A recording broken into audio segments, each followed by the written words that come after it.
Is branding important in a business? Leadership pun sama important lah I rasa. And honestly kita tak boleh compare bisnes sekarang dengan bisnes zaman dulu. Lain kan? But why do businesses fail then? Okay. Mungkin branding, leadership, skill set yang tak cukup. Okay lah, kita tanya the man himself lah. Dia kan di Davos of branding. Confirm dia lagi tahu.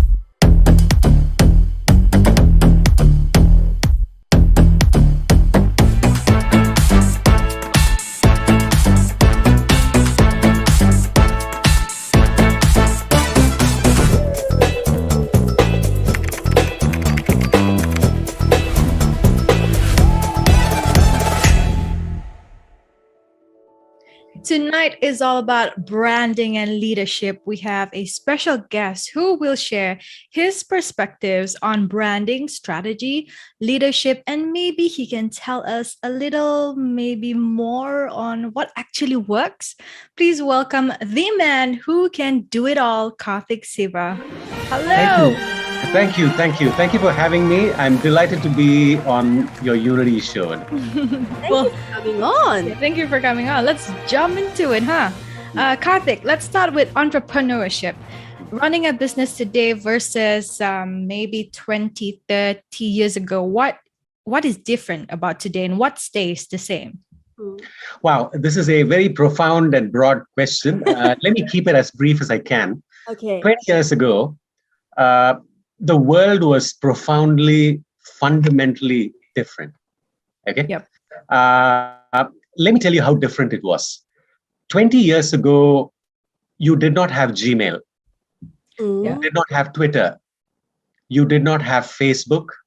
You did not have Instagram. Now, even e-commerce was in its infancy. There were companies like Amazon, eBay, Yahoo, those under 25 years old may not even recall Yahoo, Alta Vista. So these were the pioneering companies, and this was almost pre-e-commerce, okay? A second very big difference was this. You had only dumb phones, did not have smartphones. Okay, the mobile phones, were not smartphones. They were not internet-ready phones. Yeah, this might surprise a lot of people. Roughly 20 years ago, there were 405 million mobile phones in the world. Okay, I'll just break it down. I'll tell you what that means. Today, you have 4.7 billion mobile phones in the world, out of which 3.5 billion are smartphones. Okay? So you can do the math. What I'm really saying is this, you had a world that was less connected 20 years ago. Today's world is very global. Manufacturing is global. Supply chains are global. Talent is global. Capital flows are global. Pretty much everything is global. All the brands, if you look at what you're wearing, look at your shoes, look at your glasses, look at your, watches, everything is global. 20 years ago, it was not so global. Okay. It was probably less connected. And one more very big factor, you had no such thing as social media. Yeah. There was media. You had print, you had television, you had newspapers, you had billboards, okay? And online, at best, you had banners. So there was neither social media, forget about social commerce, okay? And you did not have new technologies like blockchain. You did not have cryptocurrency. Okay. Mm. And today, everything is driven by technology, supply chains, manufacturing, customer analysis. You've got AI, you've got machine learning, and so on and so forth. None of these things existed. So the bottom line is this, Yeah. the world was fundamentally different, profoundly different 20 years ago, forget 30 years ago, compared to the world that we have today. Mm. But you asked another question, which is part of the same question. Yeah. What remains the same? That's a very, very important question. Even though the changes are profound and fundamental, there are a few things, in my opinion, that haven't changed. And in my opinion, that will probably never change when it comes to business. The first thing is this: business is all about delivering value to your customers. That will never change, no matter what technology, right? Yeah. The second thing is this is never going to change. Uh, if you want to build a sustainable business, you must wow your customers with a memorable experience, with a great product. You must solve their problems, meet customer needs. Yeah. That is never going to change. A third thing that probably is never going to change is this: business is not just about profits, it's also about planet, it's also about people and community, solving some of the biggest problems the world faces, right? Yeah. So these are things that are never going to change. So there are some profound changes in the last 20 years. And there are things that are never going to change. There is one big change when it comes to lifestyle. 20 years ago, there was a division between work and play and home, right? Mm. When you went to work, you went formally dressed. Yeah. Today, at most places, you go smart, casually dressed. Yep. And sometimes you don't know whether you're at work or whether you're at home or whether it's play, right? You're in your jeans, you're wearing t-shirts, right? You can sometimes wear your jeans and t-shirts and go to work. So that's another very big difference, today compared to, let's say, 20 years ago. So how does that affect the entrepreneurs? How do you think it's harder for the younger generation to make it? Like what do they need to do? What skills do they need to have? Okay. See, what does it mean for the generation today? Very simple. The rate of change, the velocity of disruption is massively intense today. It's not that 20 years ago or even 30 years ago, you did not have disruption or you did not have change. You did have change. But today, change is so concentrated, right? It is dramatic and disruptive. So that is one very, very big, factor that entrepreneurs and business leaders need to be aware of. The second thing is this, you've got to be fast, alert, and agile if you want to survive in the business landscape today. Yeah. The third thing is this: you've got to learn faster than your competitors. It's not just about learning. You have to learn faster than your competitors. And today you've got a choice. You can lead the change, in which case you become an innovator, or you can adapt to change, in which case you become a fast follower, or you can react to change, in which case you become a follower, right? And today, you don't know where your competitor is going to come from. That's true. You simply don't know whether your competitor can come from Manila, from Bangalore, from Shanghai. Yeah. And if, let's say, you're AT&T or Maxis, your competitor is not British Telecom. It can come from Skype, it can come from Zoom, it can come from WhatsApp, right? Yeah. If you're General Motors or Toyota, your competition need not come from another car company. It can come from Tesla. It can come from Uber, right? So these are some things that entrepreneurs of today need to be very, very mindful about. Learn faster, move faster, and be aware that your competitor is just waiting behind the bush to literally ambush you and steal your lunch. Yeah, I agree. Karthik, I'm actually curious. How do you think these skills, all these things that you have mentioned earlier, do you think they are born with it, or it's something that they need to learn? Okay. See, it's like this. I will look at it like this.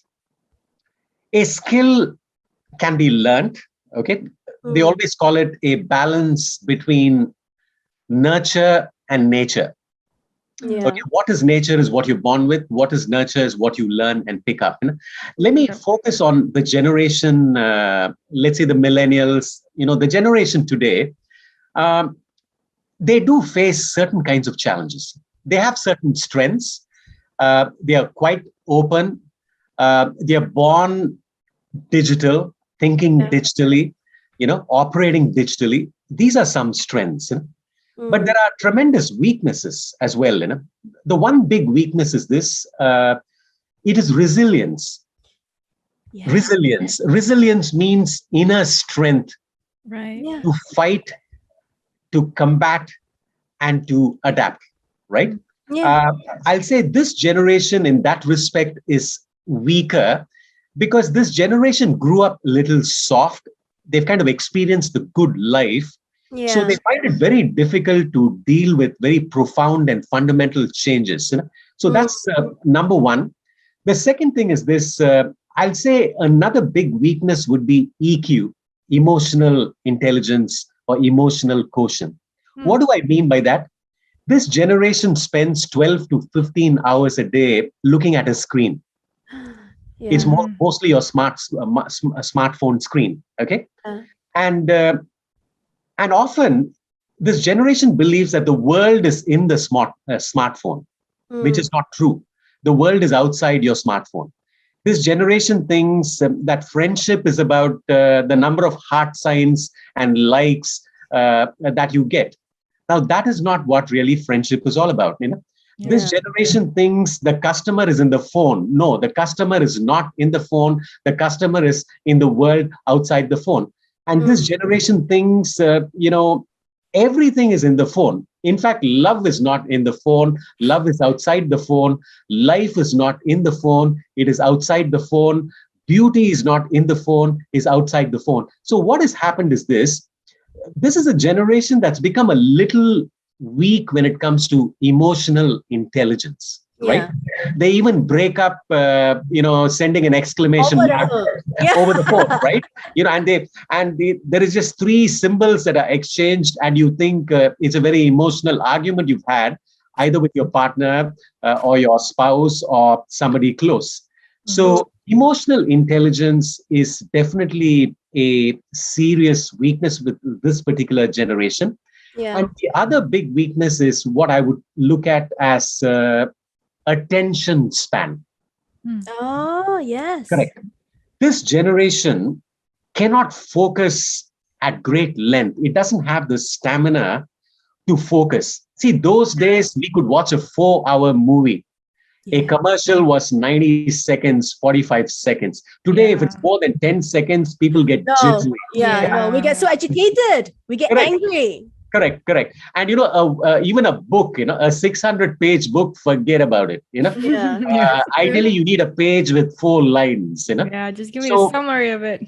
absolutely. So this is a very big challenge, because in my opinion, leadership is about your capacity to pay attention. Mm, Right. Leadership is the quality of your attention. I often say this: the currency of leadership is your attention. mm, So if your attention is weak, that means your leadership is going to be weak. So these are some challenges, right? mm-hmm. Uh, and this is also going to be a generation that's going to face this unique challenge. And Yeah. that challenge is this: this is going to be the first generation. I'm not saying in every single country, but largely, broadly, where the generation is going to earn less than their parents Yes. for the first time. Mm, If you look at United States, if you look at Europe, that's going to be true. Incomes have become smaller, yeah. compared to the previous That's generation. true. Yeah. And the number of jobs, in fact, this generation is going to have fewer jobs. This is Mm, a shocking fact. because a lot of jobs have been wiped out. It's this pandemic. There was this subprime crisis about 10 years ago. And then today, everything is getting automated. There's a lot of robotics, there's artificial intelligence. So if you come out of a university, you actually are going to have fewer jobs compared to the previous generation. So these are some pretty big challenges that this generation is going to grapple with. And the only way you're going to grapple with this is through innovation, is through leadership, is through resilience. Yeah. Well, that's quite scary how you put it that way. But Karthik, why do most businesses fail? Is it the leadership or the people? Or the business? Yeah. In whole. Okay. I'm glad you asked this question. It's a subject that I've actually studied quite deeply for many, many years. I call it the 7 deadly sins of business failure or of business.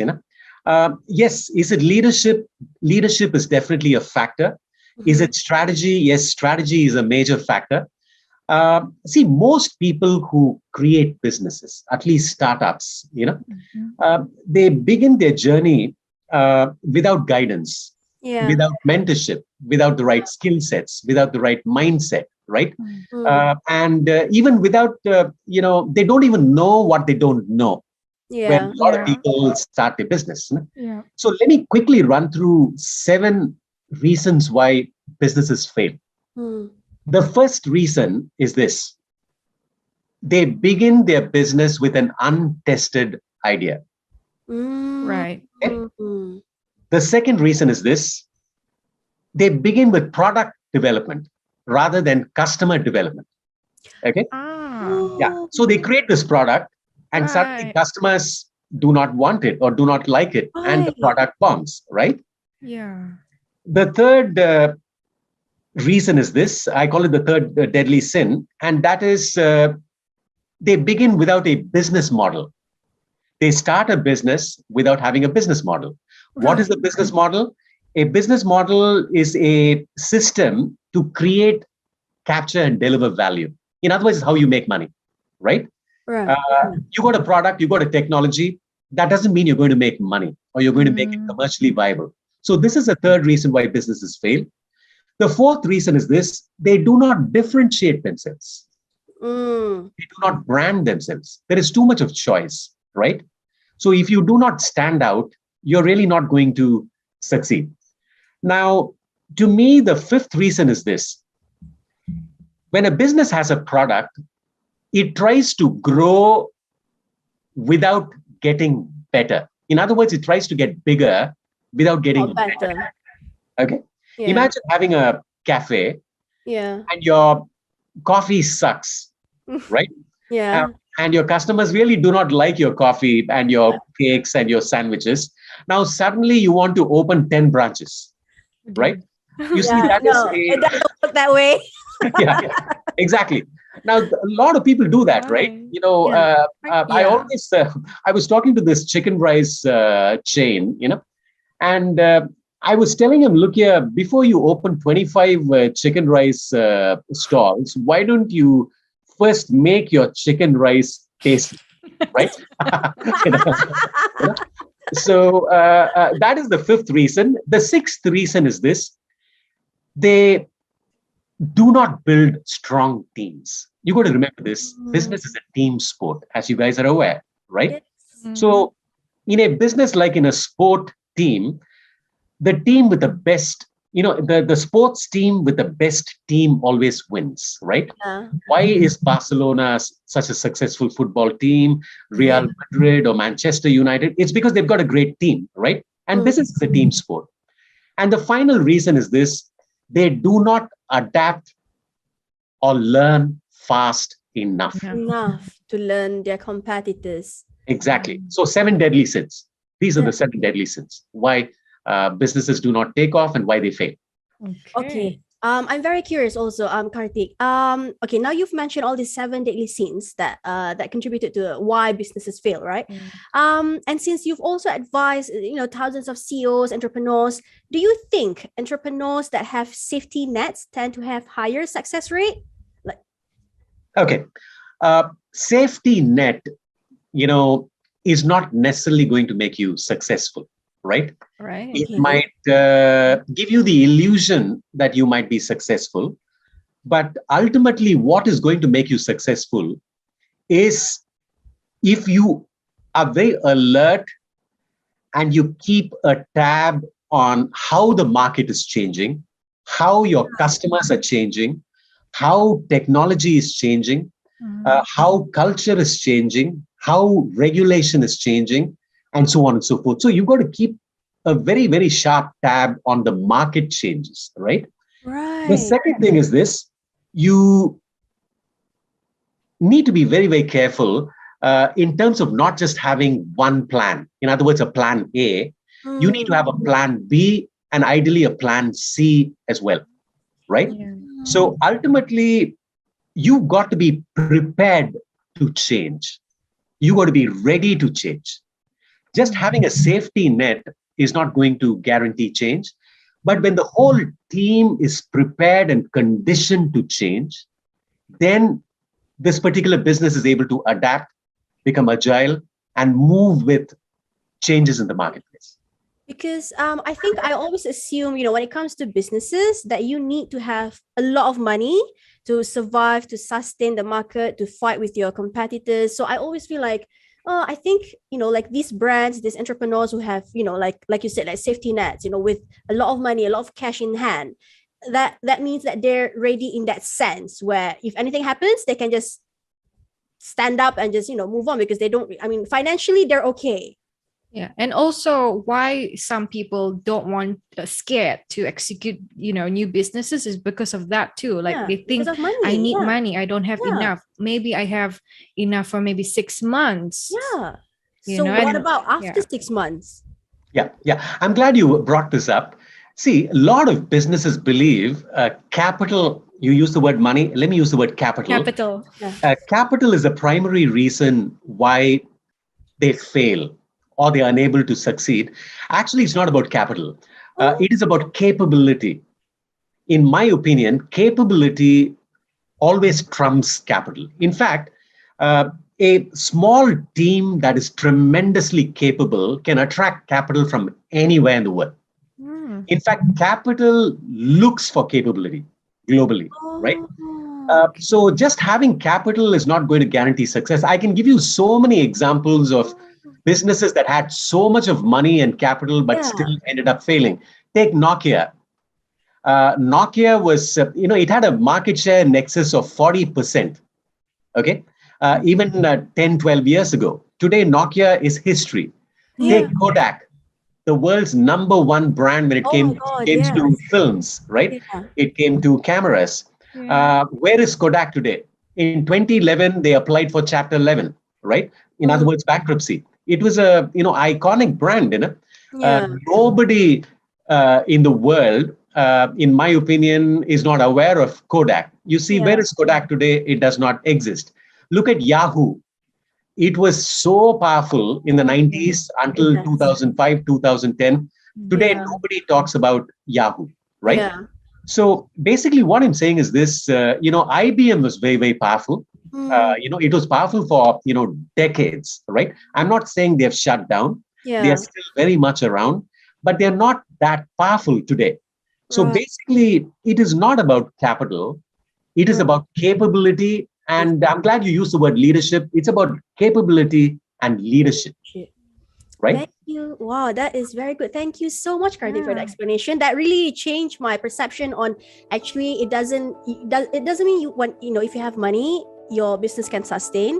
But I'm afraid I need to cut you there for our first half of the show, Karthik. When we're back, we will talk about strategies and what can businesses do to go far. So don't go anywhere.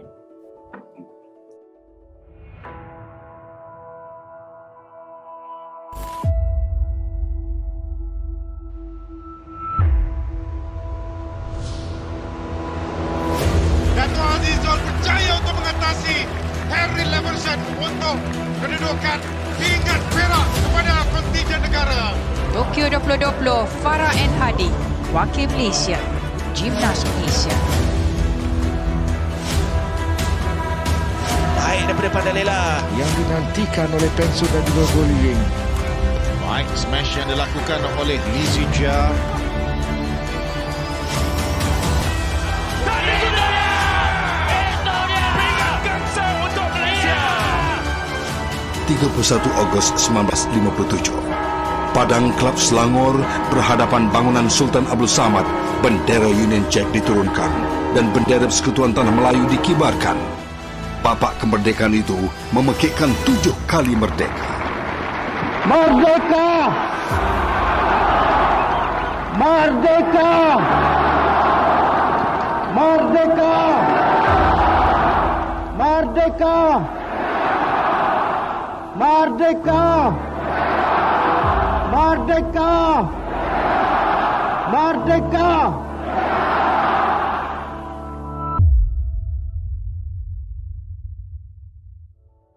Welcome back, guys. Thanks for being with us tonight. Karthik, let's talk about strategy, branding. Do you think we tend to focus more on the brand rather than what we're actually selling? Absolutely. I'm glad you asked this question. Today, we are in a heavily branded world. Everything is branded. Countries brand themselves. The police, they're branding themselves. Even churches and religious institutions are branding themselves. Even commodities are branding themselves. If you take rice, it's branded, right? Right. You've got the fragrant Thai rice. You got the basmati rice from India. Water is a commodity. It's branded. You take Evian. You take Perrier. You take the Himalayan. So you see, even water is branded. Oranges, they're a commodity. But today, you don't take an orange, you take a sun-kissed orange. Banana is a commodity, but you take a Dole banana or a Del Monte banana. Okay? So basically, what I'm really saying is this, we are living in a heavily branded world. And if you're not a brand today, you're going to be a commodity. And if you're a commodity, you're going to end up fighting on price. So people do prefer brands. Even when it comes to seeking a job, even if you look at the top, businesses in Malaysia that employees prefer, they're all very, very strong brands. If you look at the world's most preferred companies to work for, also strong brands. They would be Google, or they would be, Goldman Sachs. They would be Citibank, Procter and Gamble. If you look at Malaysia, it would be Petronas. It may be Microsoft. It could be Shell. So you see, whether you're seeking a job, whether you want to invest in a share, whether you're buying a product or a service, it is a very, very heavily branded world. And if you're not a brand, you're not even a business tomorrow. As simple as that. How do we go about positioning a brand? Yeah. Sorry, would you repeat, please? How do we go about positioning a brand? Okay. I'm glad you used the word positioning. Positioning really means, how do I differentiate myself and compete effectively in the marketplace, right? Yeah. So how do you position your brand? You've got to ask 2 questions to position any brand. The first question is, who am I? The second question is, what makes me valuable? Okay. Let me give you an example. Let's take Nike. Who am I? I am, let's say, a sports gear company, right? Why me? Because I'm a high performance sport gear company preferred by champions. That's really how you position yourself. Let me give you another example. Let's take Timberland. Yeah. Who am I? I am Timberland, an outdoor gear company. Why me?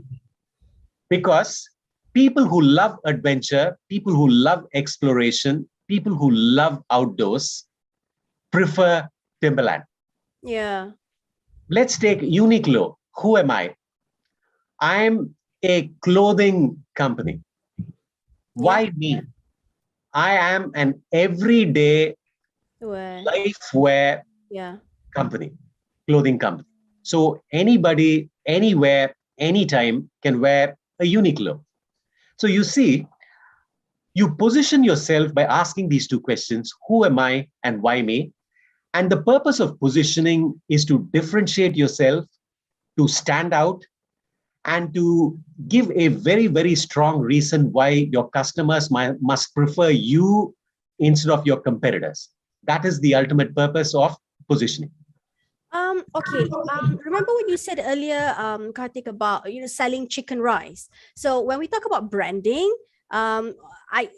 so how at par does quality needs to be at? I mean, like, there are some brands out there who, like very, they're good in branding, but at the same time, they don't really focus on quality. Maybe the chicken rice just wants to sell chicken rice. It's not all about, the taste. Maybe people buy them because it's cheap. So how does that work then? Okay, I'm glad you asked this question. Yes, branding is definitely about consistent quality. Okay. Okay. It is not about best quality. Let me give you an example. Yeah, absolutely. Let's take McDonald's. Yeah. Does McDonald's give you the best quality in the world? Absolutely not. No. McDonald's gives you okay quality, Yeah. but at great price and fantastic convenience. Yeah. Right? Yeah. Now, so you can sell okay quality at fantastic value and amazing convenience. That will make you stand out, right? Right. It holds good for chicken rice. You can have chicken rice for $100 US. The world's best quality, the world's best chicken, the world's best chef, the world's best ambience, right? Yeah. That is differentiating yourself. Or you can have a chicken rice store where the chicken rice is good. It's not great, but the price is fantastic. Yeah. And they give it to you in 5 minutes. You see, quality is relative, right? Yeah. What customers buy is value, Right. right? It's not price. And value means what you get for what you pay. See, sometimes we go to McDonald's, right? Because you want something really, really fast, and you've got this craving for, I don't know what, maybe Filet of this, fish. yeah, exactly, filet of fish, right? Or you want to go to KFC because you have this craving for this particular Cheesy spicy wagon. chicken. Right? Exactly. But if you really want truly outstanding chicken dish, Yeah. you might go to a fine dining restaurant. Yeah. Okay? But the chicken is not going to reach you in 2.5 minutes like KFC. Yeah. Maybe you half got to an wait hour. yeah, exactly. But you've got this maybe a Michelin one-star chef, okay, and you end up paying some $100+ bucks, and Yeah. you're fine with that because Yeah. the value you're seeking is very, very different from the value you seek from McDonald's. So people buy value. Remember, they don't buy price. There you go, ladies and gentlemen. It's not about the best quality. It's about consistent quality, as Karthik mentioned. Okay, Karthik, question. Have you been in a situation where where when a client disagrees with your recommendations, how do you react to it, and what did you do? Okay, brilliant. I've worked with so many clients who have disagreed with me. Okay. Oh. Yes, I have. Now, when a client disagrees with you, there is nothing wrong with that. You should not be either discouraged or deterred by that. Because what is the purpose of working with a client? The purpose of working with a client or a customer is to solve a client's problem. Yeah. Right? Yeah. So what we need to do is to understand the client better. What are his or her needs? What are his or her pain points? What is he or she really looking for? What are his or her goals? So we need to get to the bottom of it so that we're able to understand the client very, very well. So when a client disagrees with you, there is absolutely no problem with that. But when a client is disagreeable, when a client is egoistic, when a client is unreasonable, then I've got a very simple solution. I don't work with such a client. Okay, life is too short, right? And my time is precious, so I don't bother working with clients like this. But when a client disagrees with you, there is absolutely nothing wrong, because I believe, a disagreement can result in a very interesting discussion, which can spark new and better ideas, right? So when a client disagrees, there's no problem. But when a client is disagreeable, there is a problem. Wow. Okay. I didn't expect that, but beware of those new businesses who wishes to seek Karthik for his advice. Okay, Karthik, you also know, you know your way in branding a nation, and you've also advised governments. So in your opinion, is success in politics luck, or is it just pure strategy? I'm glad you asked this question. This is a fairly popular question, because I've worked with countries and cities, branding countries. I've also worked with certain political leaders that I will not name, obviously, where we actually branded the leader himself. Yeah. Now, it is very, very simple. The answer to this, whether it's a country or a leader, the first attribute pretty much comes down to leadership.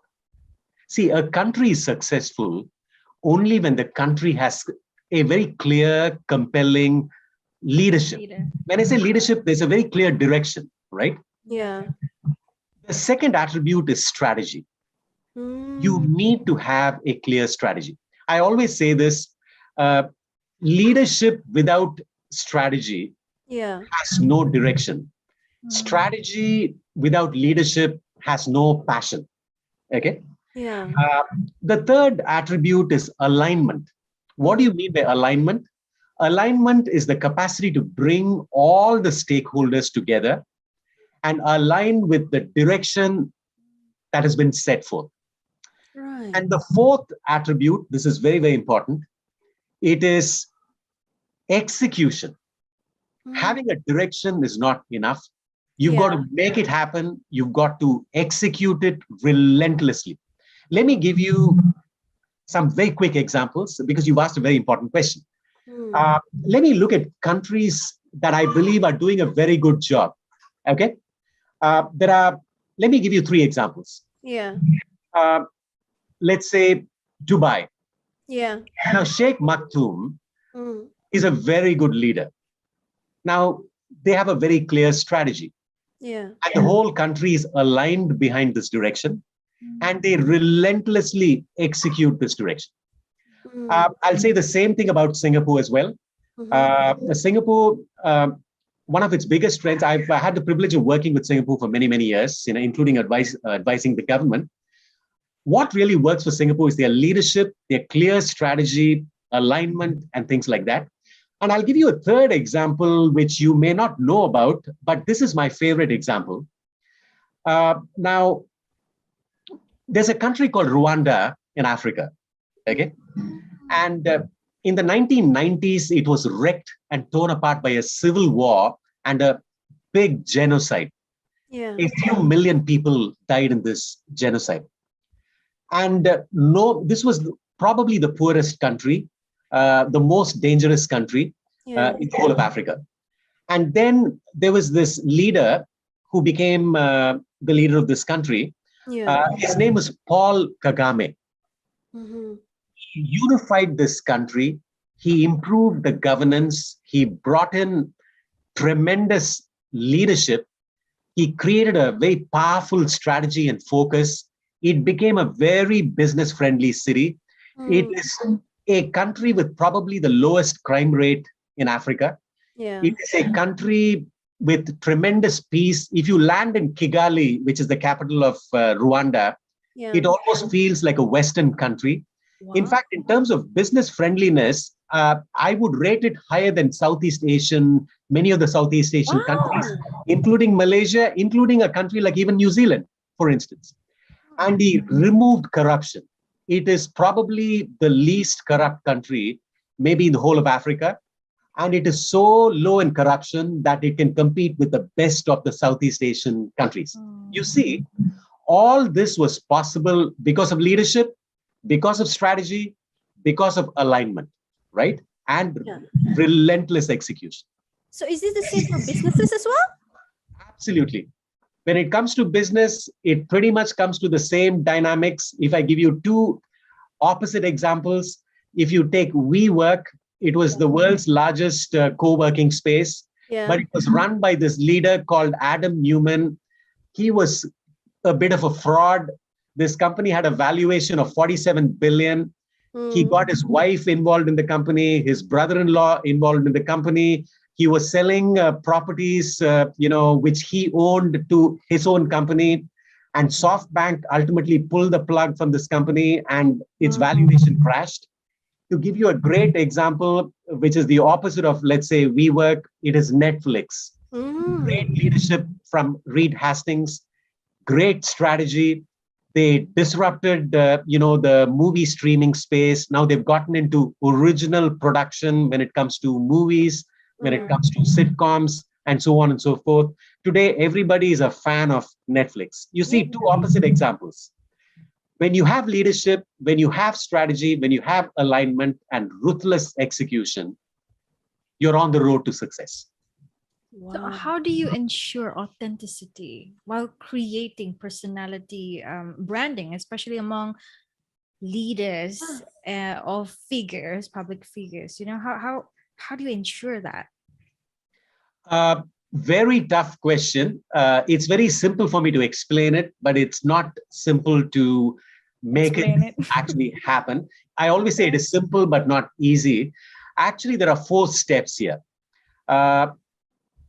Any leader, if he or she wants to be authentic and successful, the first step is you must have a very, very clear mission or a life mission, right? All great leaders have a powerful mission.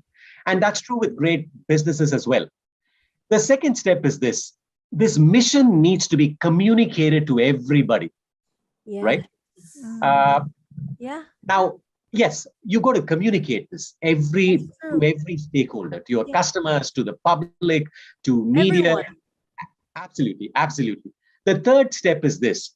You've got to live this mission, right? A lot of leaders talk about mission, but they don't walk the mission. So you've got to walk the talk. And the final step is this. You've got to be real, right? We always admire people who are real rather than people who posture and put on a fake show and persona and so on. So to summarize, step number 1, have a clear vision, life mission. Step number 2, communicate this mission. Step number 3, be a living example of this mission. And the final step is this, be real. That would be the simple steps, but it's not easy. It's not easy to, I agree. Like you said, building a nation is it's not just about the people, it's also about the leader. Okay, Karthik, before we go, since you've met a lot of leaders, billionaires, bureaucrats, is a leader born or made? Okay. This is a question I get a lot. And this is my response. A leader is neither born nor made. Leadership is a choice. Right. It doesn't come by birth, right? And you're not made. It is a choice that you make. It is a decision that you take. Let me give you a very quick example. Yeah. There is this person, both you guys know this person, okay? When she was 9 years old, when she was born to a very, very poor family in Mississippi, to a teenage single mom. Yeah. When she was 9 years old, she was sexually abused. Yep. Then she ran away from her home. When she was 13 years old, I think 14 years old, she became pregnant and delivered an infant who died. Okay? Yeah. Now, if I ask this question, what are the chances that this person would become a success? Pretty much everyone is going to say there is hardly any chance that this person is going to become a very big success. Guess who this person is? It's Oprah Winfrey. Right? Oprah Winfrey started this Oprah Winfrey show which was the world's most syndicated and popular show. She became the world's first Black billionaire, the world's biggest Black philanthropist. She's currently worth $2.5 billion. She's a great inspiration to the whole world.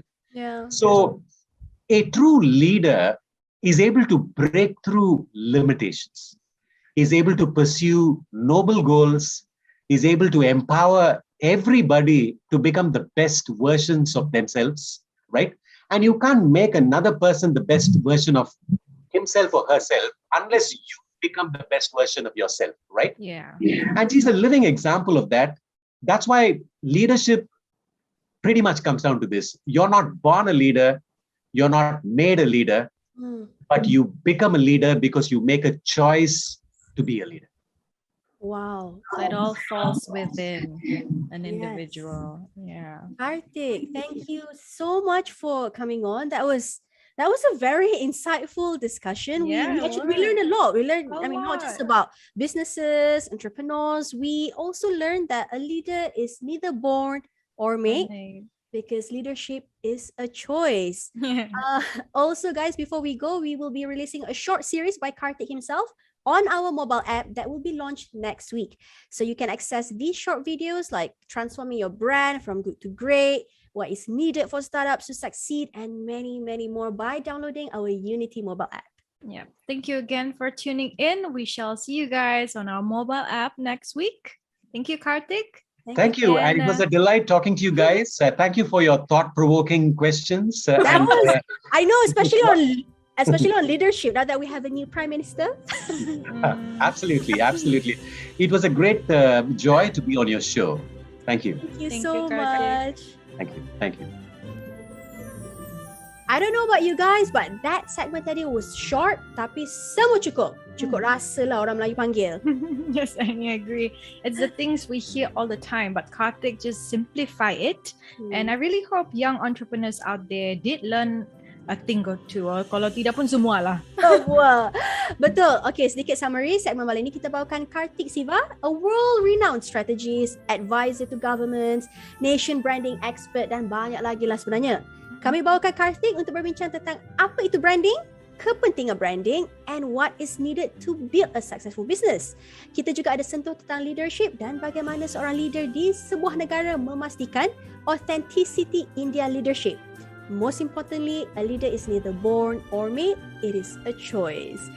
Kami pula dah. Untuk menonton semula episod malam ini, head over to our Facebook dan YouTube channel kami. And don't forget the short series by Karthik that will be launched next week on our mobile app. Download. Yes, betul. Kita jumpa lagi minggu hadapan di platform dan masa yang sama. Selamat malam.